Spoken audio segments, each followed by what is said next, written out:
King Charles has bold £1M a year plan for Royal Lodge once has kicked out Prince Andrew. Prince Andrew may be ousted from the Royal Lodge as King Charles has a bold £1M a year plan for the property, which can only begin when his brother has been removed from the £400,000 a year home.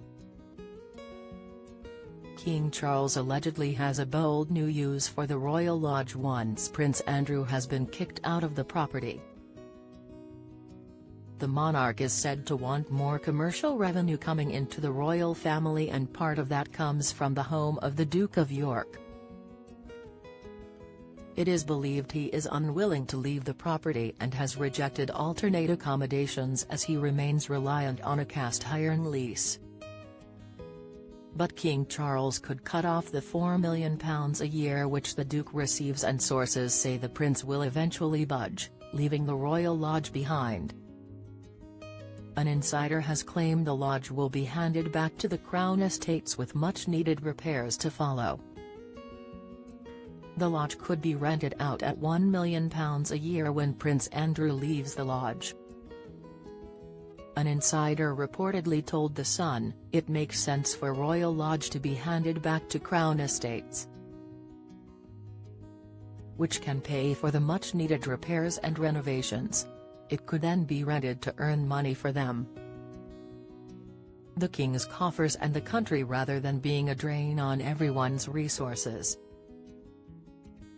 A property expert added, rental of £1 million a year is not far-fetched for a house of that size with incredible royal connections. The King had reportedly turned up the heat on the disgraced Duke earlier this month following claims he could not meet the £400,000 a year upkeep. But he has refused to go and has explored the option of leasing the lodge to his ex-wife Fergie, or daughters Princess Beatrice and Princess Eugenie. One insider told The Mirror, "The issue with Royal Lodge is it is going to cost an awful lot of money to renovate,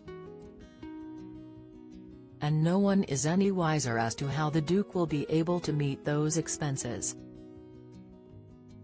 It's very difficult to see why Beatrice or Eugenie would want the burden of taking on the lease when they would be far better investing any money they have where they would possibly get a return. That certainly wouldn't happen with Royal Lodge, so one may wonder what the point of Andrew staying there is other than vanity."